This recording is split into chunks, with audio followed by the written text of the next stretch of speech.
Okay, in this one here, we're going to create a box with a lid from this cube here. So we're going to get rid of the camera and the light here, and let's go do it again. When the X before G, Z, make sure it's level on the floor.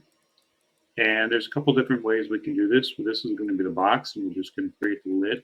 It's very easy. We're just going to copy the box here. So Shift D, copy the box, right click, cancel the move. G, Z to move the box upwards, and then S, Z to scale the box down. This will be our lid.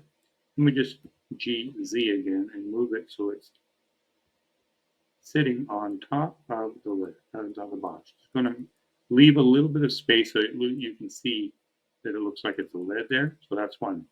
Have the box with a lid.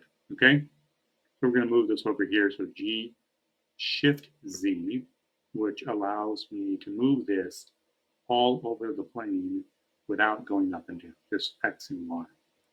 All right, so let's create another box a little bit here. Okay, Shift A, Mesh, Q.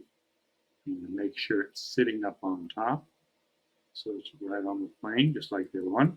All right, this one requires a little bit of editing. Okay, you're going to tab into Edit Mode, or you can go over here to Edit Mode to drop down. Make sure that you're in the Edge Tools.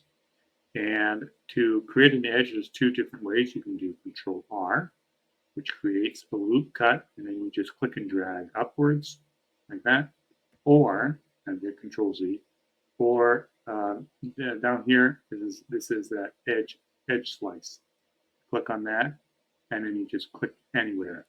Oh, sorry, wrong one. Loop cut. Loop cut is what you want. Okay. Loop cut. It has the same thing. You click and drag, and it creates loop cut. Oh, I did another loop cut there. Okay, so let's say that, for example, we did a loop cut, and all I have to do is Control B or bevel, and that bevels it a little bit like that. And then what we need to do is Alt E, which is extrude faces along normals. Click that, and just drag a little bit, and it extrudes it inside the cube. Tab out of edit mode, and you got the box with a lid. Okay, a couple different ways.